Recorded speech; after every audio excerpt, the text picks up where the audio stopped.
के जाड़े की सर्दी भरी रात में सुनसान सड़क पर चारों ओर बर्फ की चादर फैली हुई थी। फुटपाथ पर एक बूढ़ा व्यक्ति ठंड में ठिठुर रहा था। हे राम जी, जाड़े का मौसम तो काटे भी नहीं कटता। रजाई में भी गर्माहट नहीं मिल रही है। अरे कोई मुझ गरीब पर तरस खाओ, कोई एक कंबल दिलवा दो। ओ साहब जी, एक मोटा कंबल दिलवा दो। चल फूट यहाँ से, फकीर कहीं का। अमीर आदमी देखते नहीं कि भीख मांगना चालू कर देते हैं। कठोरपन से ऐसा व्यवहार दिखाकर वो आदमी आगे निकल जाता है। बूढ़ा बेचारा रात भर अपनी फटी हुई रजाई, जिसमें जगह जगह से कई छेद थे, उसी रजाई में बैठा बैठा ठंड में ठिठुर ठिठुर कर स्वर्गवासी हो जाता है। एक साल बाद सीतापुर गांव में रमुआ नाम का एक गरीब आदमी अपनी पत्नी और 8 साल के बेटे पवन के साथ रहा करता था। वो रजाई बनाने का काम करता था। हल्की हल्की सर्दियों के मौसम की शुरुआत हो चुकी थी। बेचारा रमुआ रोजाना की तरह रजाई धुनक रहा था।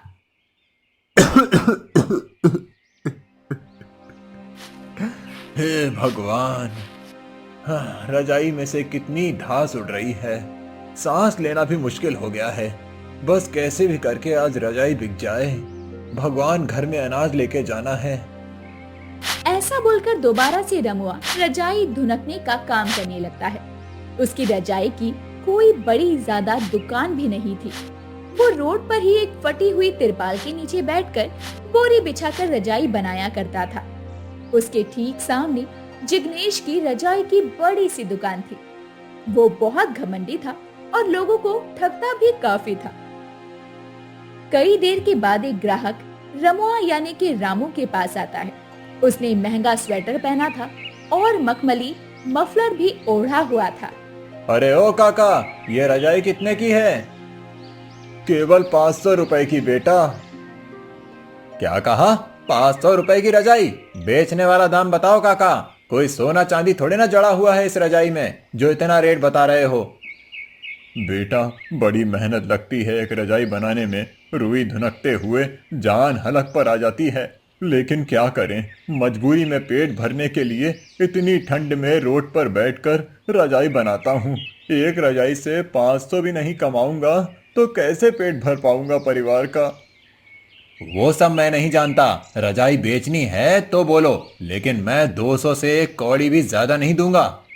बेटा, 200 रुपए में तो मुझको ही घाटा लग जाएगा। 400 रुपए तो इस रजाई को बनाने में मेरे खुद के लगे हैं। कपास की रुई की रजाई है, ओढ़ोगे तो बहुत गर्माहट देगा। तब तुम कहोगे काका ने 500 ज्यादा नहीं लिए। रखो अपनी रजाई अपने पास, मुझको नहीं खरीदना। आदमी आगे बढ़ जाता है। रामू कांपते हुए उसे जाते हुए देखकर अपने घर की आर्थिक दशा को याद करता है। जब घर से निकलते वक्त सवेरे उसकी पत्नी सरला ने उसे कहा था, घर में आटा दाल सब खत्म है। अगर रजाई नहीं बिकी तो आज फिर भूखे सोना पड़ेगा। रामू दुखी स्वर में उस आदमी को रोकता है। आ जाओ बेटा, ले जाओ 200 में रजाई। देखा, आ गया ना लाइन पर। 200 में बढ़िया चीज मिल गई। कितनी मोटी रजाई है, सर्दियां तो अच्छी खासी कट जाएंगी। थोड़ा बहुत आटा दाल चावल लेकर रामू घर आता है, जहाँ पत्नी सरला और बेटा पवन भूखे थे। चूल्हा भी ठंडा बेजान पड़ा था। घास फूस की झोपड़ी के टूटे हिस्से से ठंडी ठंडी हवा भी घर में घुस रही थी। ये लो सरला, अनाज लाया हूँ, दाल रोटी पका लो। जी, कल भी दाल और रोटी बनी थी, सुबह भी, और अभी भी दाल रोटी पकाऊं? ऐसे तो हमारा बेटा ये नहीं खाएगा। आपको तो पता है ना उसे चावल कितने पसंद है। ला दूंगा चावल भी सरला, एक आधी रजाई बिक जाने दो। सर्दियों का मौसम भी शुरू हो गया है। आपने कहा था इस साल के अंदर घर की मरम्मत करवा लेंगे। इस साल सर्दी इस टूटे छत वाले घर में नहीं गुजरेगी। आपने कहा था और अब आप मुकर रहे हैं। इस टूटी हुई छत के साथ में तो हम ठंड में ठिठुर कर मर जाएंगे। क्या करूं सरला, मैं जितनी मेहनत करता हूँ भगवान उतना फल नहीं दे रहा। तुम तो जानती हो मैं जिस रोड पर बैठकर रजाई बेचता हूँ उसके ठीक सामने जिग्नेश की रजाई की बड़ी सी दुकान है। लोग वहीं जाते हैं क्योंकि उसकी दुकान में तरह तरह की डिजाइन वाली रजाई है। मेरी तो रजाई बिकती ही नहीं, मैं तुम लोगों को भर पेट भोजन भी नहीं खिला पाता हूँ।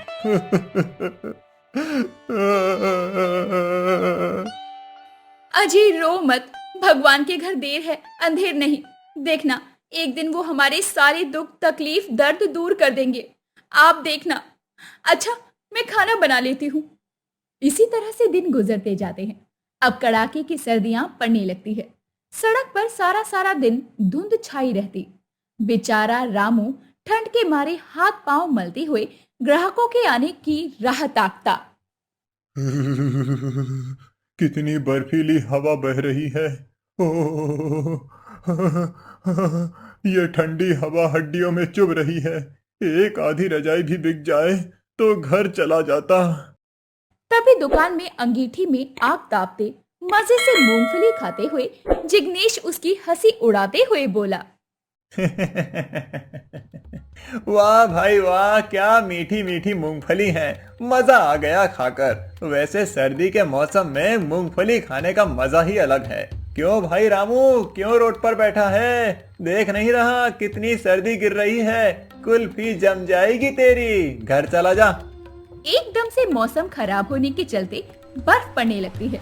जिग्नेश अपनी दुकान बंद करके चला जाता है, जबकि वो गरीब अभी भी ठंड में ठिठुरता हुआ रोड पर बैठा हुआ था। अब इतनी रात को कोई नहीं आएगा, घर चलना चाहिए। बनाई हुई रजाई समेटने लगता है। तभी एक बुजुर्ग ठंड से थर-थर कांपते हुए वहां आता है।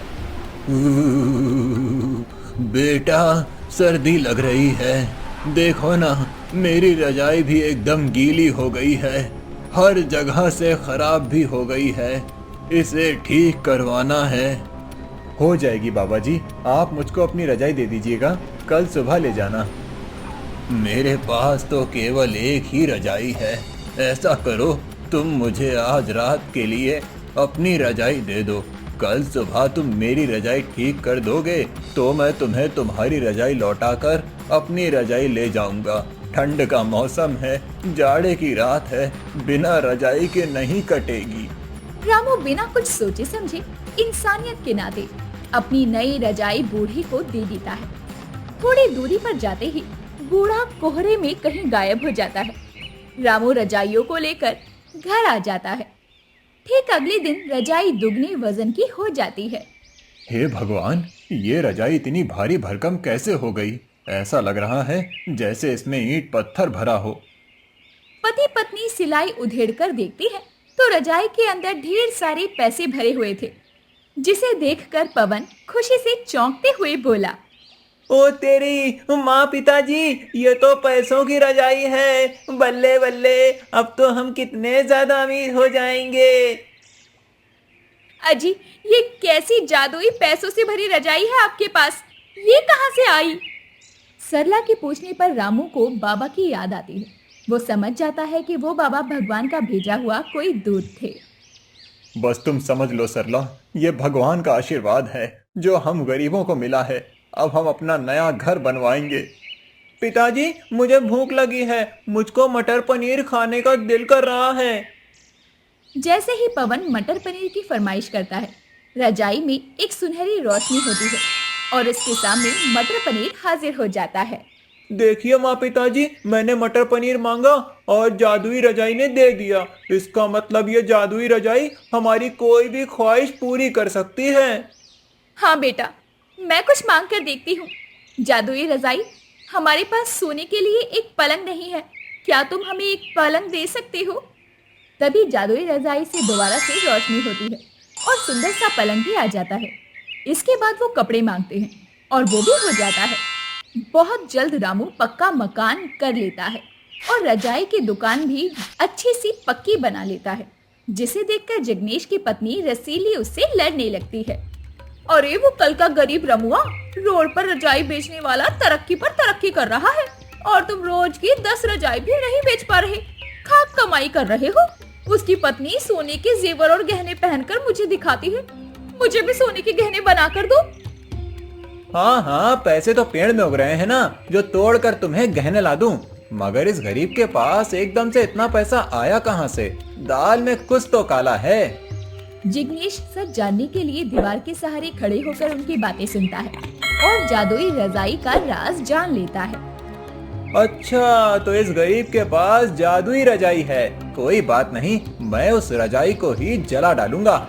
जिग्नेश ईर्ष्या में आकर रमुआ के घर में आग लगा देता है, जिससे उसका घर और जादुई रजाई सब जलकर खाक हो जाता है। इस बात का पता जब बाबा को लगता है तो वो इस बार जिग्नेश के पास आते हैं। बेटा, मेरी रजाई खराब हो गई है। एक दिन के लिए तुम मुझे अपनी रजाई देकर इसे ठीक कर दो। पर तुम्हारी रजाई ठीक करने में मेरा क्या फायदा फकीर बाबा? ये कोई आम रजाई नहीं बेटा, ये जादुई रजाई है। कल तक ये पैसों की रजाई में बदल जाएगी। ये सुनकर जिग्नेश की आंखों पर लालच सवार हो जाता है और वो गीली रजाई के बदले मोटी गद्दी वाली रजाई बाबा को देता है। ये लो बाबा, ये रजाई आप ले जाओ। इसमें आपको आराम भरी अच्छी नींद आएगी। सबसे मुलायम रुई वाली रजाई है। धन्यवाद बेटा। कल तो मेरे पास पैसा ही पैसा होगा। पर सुबह जब जिग्नेश उठकर रजाई को देखता है तो उसके अंदर से बहुत सारे मोटे मोटे चूहे निकलते हैं, जो कि उसकी सारी की सारी महंगी रजाई को भी कुतर देते हैं और उसके पैसे भी कुतर देते हैं। जिग्नेश छाती पीट पीट कर रोता रह जाता है। हे भगवान, ये क्या हो गया? मैं तो लुट गया, बर्बाद हो गया। उस बाबा ने मुझको झूठ बोला, मेरे लाखों के माल का नुकसान हो गया। अंत में रामू के पास जादुई रजाई दोबारा से आ जाती है और उसे वही बाबा सर्दी और कोहरे भरी सड़क पर जाते दिखाई देते हैं।